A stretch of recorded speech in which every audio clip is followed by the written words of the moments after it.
listening to Turning Hard Times into Good Times with your host, Jay Taylor. If you have a question or comment about today's show, Jay would love to hear from you at 1-866-472-5790. That's 1-866-472-5790. You can also send an email to questionsfortaylor@gmail.com. That's questions, the number 4, Taylor@gmail.com. Now, back to our program. Welcome back to Turning Hard Times into Good Times. I'm your host, Jay Taylor, and I'm really pleased to have with me Lou Lehrman and Congressman Ron Paul. It's really an honor to have either of these gentlemen with us by themselves, but to have both of them together is really quite a treat. So we're really pleased that both of you could join us. I'm not going to spend time reading their bios. It's not necessary. Both men are very well known to start with, but if you'd like to know a little bit more about either of these gentlemen, you can certainly read their bios. They are on our website at the Voice America website.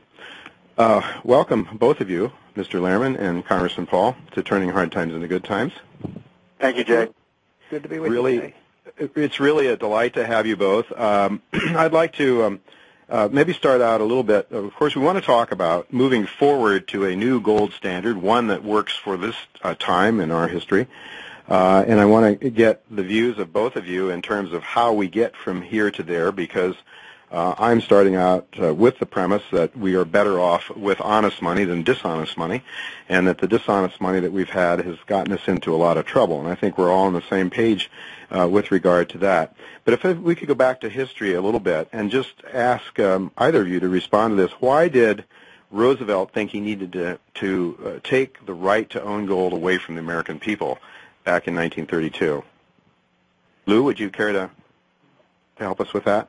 Yes. In a word, Roosevelt came to power with the notion that he and his elite advisors knew all they had to know about running the monetary and economic system from a social welfare point of view better than the American people themselves.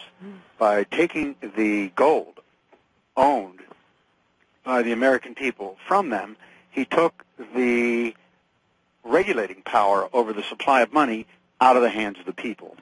For under the true gold standard, which had existed up until World War I, when governments or central banks or banking systems produced more money than people wanted to hold, the people had basically the governing power to determine the supply of money in circulation. They could take the money they no longer desired because government was printing too much, and they could turn it in and redeem it for gold. So the ultimate control under a true gold standard of the supply of money is in the hands of the people.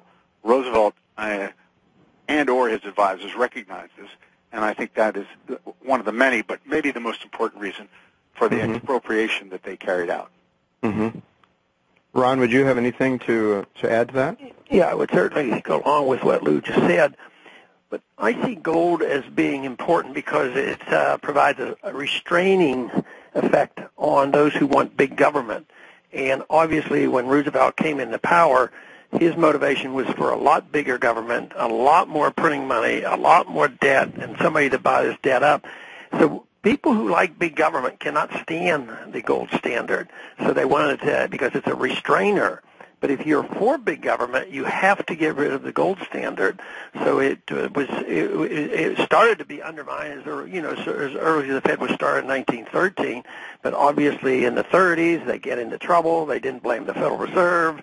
They blamed capitalism and gold standard. So therefore the door was open to get rid of the gold and to restrain on it, and therefore they could spend endlessly. So there's a lot of economic and moral and constitutional reasons why we should advocate gold. But in the practical world of appealing to many, many conservatives, it should be a fiscal issue as well.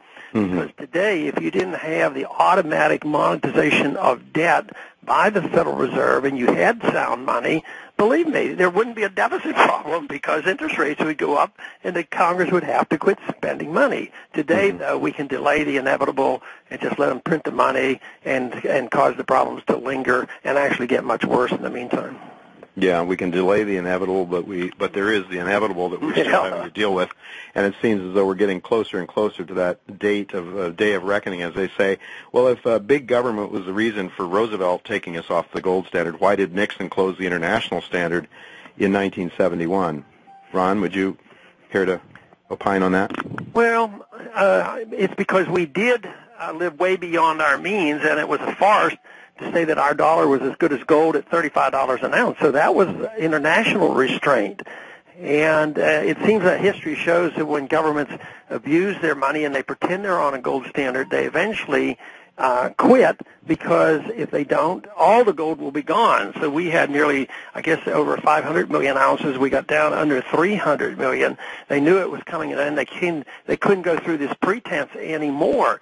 I think the amazing thing, and I don't know whether Lou would agree with me on this, the amazing thing is that many of us were concerned in the 70s, and we were watching this, and it was a very, very bad sign, but it's pretty amazing to many of us how long it lasted afterwards. You know, the trust in the dollar has lingered for a long, long time. Even today, there's trust in it's an undeserved trust in the dollar. But I think it was the same principle internationally, so that we could keep spending and sending money overseas, and nobody called us to task, because otherwise it was an admission that we were bankrupt. We couldn't honor our commitments if we were going to pay our bills as we had legally promised to pay them in gold. So that was, again, instead of the government protecting and guaranteeing contracts, private and government, you know, in redemption in gold, the government was actually doing the exact opposite. They deliberately broke the contracts. Mm-hmm. Lou, anything else to say about why Nixon took us off the international standard? As I recall, that was Vietnam, and Lyndon Johnson's Great Society put pressures on the budget, and we were issuing debt, and de Gaulle said he didn't want any more of our dollars. But what do you see, Mr. Lehrman, with respect to Mr. Nixon's motivation? Well, I think Ron made a very important point. Not all gold standards are equal. There is the classical gold standard, the true gold standard, where a currency by law is defined as a weight unit of gold, and all the authorities, the banking system, is required to redeem all currencies or bank deposits in gold upon demand. Then there is that system which existed under Bretton Woods, and I might add during the interwar period from 1922, the Conference of Genoa, until the breakout of the Second World War in 1939-1940, namely the gold exchange standard, or the reserve currency system, where reserve currencies, the dominant currencies of the trading system, are substituted for gold. In the interwar period, it was the British pound and the dollar, and in the post-World War II system, it was the dollar alone under the Bretton Woods system, which enabled the United States to print its own money without limit to finance both the budget deficits of Lyndon Johnson, to which you referred, Jay, both the budget deficits and the balance of payments deficits, to print its own money to pay for those deficits, sending more and more dollars abroad, which Ron suggested, which, again, as you pointed out, de Gaulle said, look, I don't want all this paper pouring over here. I'm going to redeem my dollars for gold. Now, that was the general flaw in the gold exchange standard, or the reserve currency system, which exists to this very day. The dollar is the world dollar standard. The dollar is the official reserve currency of the world, which still enables the United States to print its own money to pay for these $1.5 trillion budget deficits, not to mention a $700 billion balance of payments deficit, because we are sending more dollars abroad than we are bringing back as a result of a deficit in our exports. So in the end, that was the larger question that disrupted both the interwar monetary system and the Bretton Woods system under President Johnson and Nixon. And all it goes to show is that what we need to restore, what we need to go forward to, is a modernized true gold standard system. I wish to make only one other point to show how corrupt the official reserve currency system under Bretton Woods was. when President Nixon in 1970 looked around and he saw a recession. He had a man at the Federal Reserve Board chairmanship by the name of Arthur Burns, a very famous economist from Columbia University. And, in fact, I think he had been the head of the National Bureau of Economic Research. And he told Burns that he wanted the money supply pumped up in order to get out of the recession and to be reelected. Well, one fact was that Nixon was reelected in one of the biggest popular landslides, given the revival of the economy, given the pumping of the money into the system by Arthur Burns. But, of course, that led to the same consequences that we are seeing today, namely inflation, price and wage controls, and then deflation and unemployment. So what happens under anything other than the true gold standard of official reserve currency system or a gold exchange standard is that it gives the power to the politicians of the reserve currencies to manipulate the currency. Okay, well, we've got ourselves in quite a mess. I mean, there's no doubt about that, and I think you both would agree that ultimately we are going to face a day of reckoning. It seems like that day could be coming very, very soon, given all that's happening in Europe. And I noticed that if I look back and read what Murray Rothbard wrote about the 1930s and how the gold standard that we were on then didn't really stop us from pushing money into the system, but it wasn't lent out. It was like pushing on a string. It seems to me the same thing is going on today.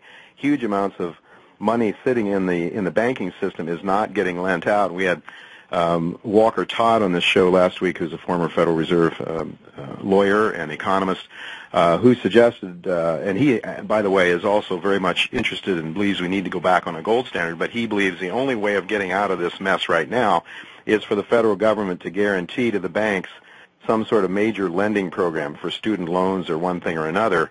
And he's saying he's not advocating that, except, I mean, he says we should never have gotten to that position to begin with. But now, could we avoid that and go on to a gold standard and get away from this continual kicking the can down the road? Could we just go on a gold standard now and fix the problem? Perhaps, Ron, you would like to start with that? Well, the great danger there would be to do something like the British did, in the 1920s. They went back to a gold standard, and they went back to the old ratio, and that was very deflationary, and it didn't work. So it depends on how you do and what you do it. I like to get people to think about what happened after the Civil War period. The greenbacks distorted the gold standard, and they went off from 61 up until 1878. Then 1875, they passed the Resumption Act, and it was a non-event. I mean, 3 years, the price of gold went back to $20 an ounce. We didn't have a welfare state. We weren't fighting foreign wars. The people actually believed their government back then, that they wouldn't be spending excessively, and they quit printing greenbacks. Today, though, it's much more difficult. That's why I like to look at what Hayek talks about, and that is legalizing competition and maybe denationalizing gold and let contracts really mean something. So I want to talk about having a parallel standard. We have many parallel standards internationally. That would be one way of doing it. But if even I coming out so strongly against the Fed, I don't advocate closing the Fed down and saying tomorrow we're going to have a gold standard, because I understand the difficulties there. But there's no reason why we can't legalize the Constitution, legalize contracts. If anybody tries that today, they can go to jail for this. If you use anything else and pretend that a silver dollar is legal tender, even though it's a U.S. silver dollar, you're in big trouble. So that's one thing I've been working on the competing currencies, and then work for the transition. But nothing is going to work unless the appetite for spending doesn't change. As long as that appetite is so big, we don't have the production anymore. We're living off debt. We're just going to keep doing this until the whole thing comes down on our head. But I argue that if you have something parallel, something else that people can look at, that could be much easier, be the replacement than saying, well, let's just wait till it collapses, then everybody will come to their senses and have a gold standard. I think we should prepare for the day when it'll be absolutely necessary, and we want the least amount of chaos and the most amount of people understanding this. This is why Lou's work on this thing has been so good in his organization. He introduces these ideas to a lot of people. So we can, Lou and I can be, and Jay, we can all be exactly right, but you still have to have a consensus. You know, the prevailing attitude in the 30s was gold was the evil and capitalism was evil. So we have to convert that thinking, and that's a major undertaking.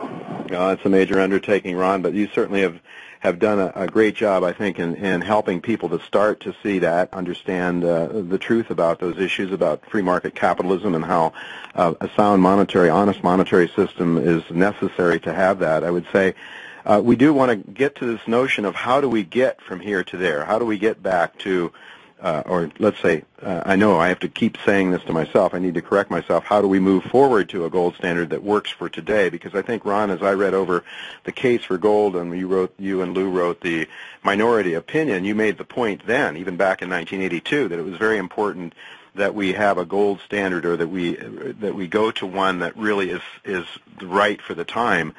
So, Lou, I'm wondering if you have any ideas. Ron is talking about competition, allowing gold to compete with the dollar.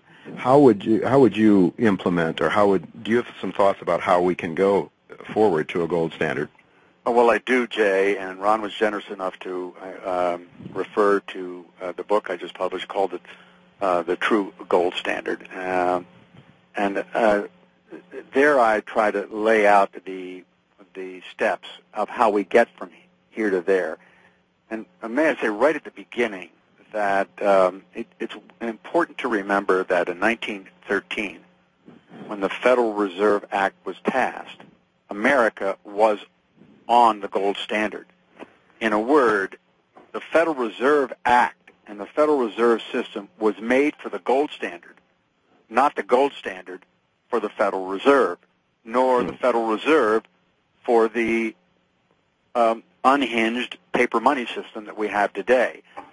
So that if you look at the original legislation and look at the congressman, even the great gold Democrat Carter Glass insisted that the Federal Reserve System was there to reinforce the congressionally established definition of the dollar. There is not two things, a dollar over here and gold over there. The dollar was defined by law, as in fact the Constitution requires. In Article 1, Sections 8 and 10, the dollar was defined in law as a weight unit of gold. Now, as long as we keep that first principle in mind, we can establish the steps by which a modernized gold standard will be established. And I do believe it's going to happen. And I'm not at all certain that we need a vast, two-thirds consensus for this to happen. It requires leadership, the kind of leadership that Ron referred to that led to the 1875 Resumption Act, and then a seamless convertibility in 1879, which led to the greatest growth period in American history. So step one is for the President of the United States and the leading members of Congress to announce that America is going to go forward to the reestablishment of a dollar as good as gold, a dollar defined in law by statute under the constitutional powers as a weight unit of gold. Second step is to say that there will be a market discovery period, not unlike what Ron is referring to, where parallel currencies could develop. That is to say, if we abolish the legal tender laws.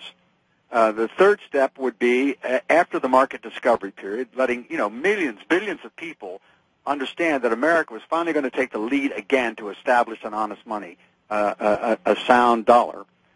Then we would have this period, perhaps it would take a year or two or even three, to see as the market reoriented itself to the fact that we were now not going to have a depreciating and appreciating dollar. We were going to have a dollar defined in law as a weight unit of gold. Then Congress, as it does, Ron has already done this. He's held the most brilliant hearings over the years on the gold standard, the Federal Reserve System, the monetary system in general. Congress's job is to hold legislative hearings to find the facts and then develop the legislation. Congress would hold hearings in the appropriate committee. God willing, it would be Ron's committee. And then the definition of the dollar would be established by law at a level which would ensure that there would be no fall in nominal wages. That is to say, the example that Ron cited, namely in 1925 when Britain reestablished convertibility, the parity of the pound then, or the parity of the dollar to gold in this new modernized gold standard would be established such that there would be no fall in wages, no deflation, that it would be a seamless transition just as it was after the Civil War in 1879. And that is why I believe that it is not very hard to get from here to there. What we need is American leadership. We need presidents who do not revile the business system or the free market system. We need a president and a Congress, which we may very well get, that will embrace the free market. And then it's men like Ron Paul, who have a lot of influence in certain areas of the legislation, begin to hold hearings on how we go forward. Mm-hmm. Well, certainly the work that Ron is doing is inspiring a lot of younger people that to think along these terms. Some of the established guys in Congress, I would like to be optimistic. I don't know. I would think that we would be much better off if we could do this as a nation, decide to do this. But what I see happening potentially are some storm clouds over the horizon globally that might suggest that we are at some point in time perhaps forced to go on the gold standard. Do either of you gentlemen think that might be possible? Well, I think that's more or less what's happened throughout history. A lot of people say that we who believe in gold are old-fashioned, but the people who destroy currencies are much older-fashioned. They've been doing that for centuries as well. It is true that real money, sound money, does come from the marketplace, and it's been around a long time. But I think we are making progress. I think ideological, if you don't have the ideological ideas, the general public will never accept them. But the other thing that's happening today is the absolute need. So I have been really pleasantly surprised on how much attention we've gotten in the last 4 years because there wasn't as much concentration, even though the conditions were very bad when Lou and I were on the Gold Commission. Interest rates were sky high and gold prices were soaring, and it was a real mess. But I think we're getting more attention now because of this seriousness and people recognizing how bad this financial situation is worldwide. Up until 1975, and since Roosevelt made gold illegal, we re-legalized gold. This has been a big help to us, getting more people involved in understanding the benefits of gold. But also, the one thing that I could say, Lou and I could probably be a little frustrated that we didn't achieve a heck of a lot with the Gold Commission, but they did throw us something, and that was the coinage, American coinage of gold. The Silver Eagle and the Gold Eagle came out of that. We weren't even minting our own coin. So this is a good step in the right direction. But we still have a ways to go. But I think it's going to be the need for the replacement of the system. And the concerns you have, Jay, I think are realistic because I don't believe the dollar deserves the trust it's getting. I don't believe our Treasury bills justifies the price you have to pay for a Treasury bill that makes zero interest. It's so illogical. So this will come to an end, and not only will they leave these other currencies, they'll eventually, I think, leave the dollar and start spending them. And I think there's evidence that that's happening already. We're going to have to go to a break here in just a couple of minutes, but I do notice that perhaps the respect that you talk about, Ron, that is given the dollar may be fading somewhat. I saw the other day that the Chinese and the Japanese have made an agreement to settle their trade in their own currencies so that they don't have to trade or settle their trade in dollars. And I notice there's been some talk as well that of a gold-backed bond in Europe, perhaps, to allow the Europeans to borrow. Perhaps it's Spain. I'm not sure. I don't have details on it. I hear about some of these other nations that are trying to avoid dollars for settlement of their trade, and I'm wondering if that isn't an indication. I also noticed that it seems to me, and Lou, you would know better than I, I'm sure, but from what I can see, it looks to me that long before the Lehman Brothers decline, or a debacle here in 2008, that there was probably a fading appetite for U.S. Treasuries from some of the creditor nations, because it seems to me that the U.S., that the Fed was probably monetizing, doing QEs, as it were, on an increasing basis for a while before Lehman Brothers. Would you agree with that? I do. The Fed has been doing QEs, actually, since the end of the Eisenhower administration.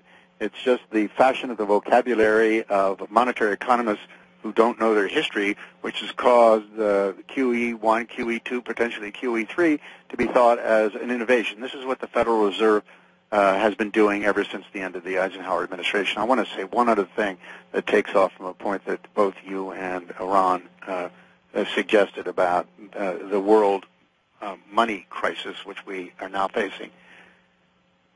The reason why we are going to have a gold standard, why American leadership is going to develop to mobilize the very constituency that Ron Paul has kept alive now for a generation, is that all the other monetary gods have failed. Mm-hmm. Milton Friedman's floating exchange rate has been shown to be nothing but an agency for subsidizing exports and beggar thy neighbor international trade policies, undervalued currencies, and the destruction of American manufacturing. The Keynes' prescription of floating currencies and counter-cyclical fiscal policy has shown to do nothing but create $1.5 trillion deficits in the United States, impoverishing the second and third and the fourth generations that come after us. So we've tried all of these academic experiments. And the blackboards of Princeton University and the University of Chicago have shown to be wanting. There is only one other system that has actually been proven in the laboratory of human history, and that is the true gold standard. That's the only one left. And it can be shown empirically and from the study of American history, not to mention European history, that it in fact was used to save every catastrophic currency failure throughout modern history. I should say throughout the last 400 years of the European and American history. So it's the only one left. Now, as Ron was saying, we have to continue to mobilize and build on the constituency which he has created. Well, that certainly does seem to be true, Lou, that everything that's tried is certainly not working. It didn't work in the 30s, and they're trying to do more of the same now, it seems, and again, it's not working. We do have to go to a commercial break now, and I'm hoping that both of you can come back on the other side of the break, because I have some more questions I'd like to ask about the structure. Do we need a Federal Reserve? Do we need a central bank at all?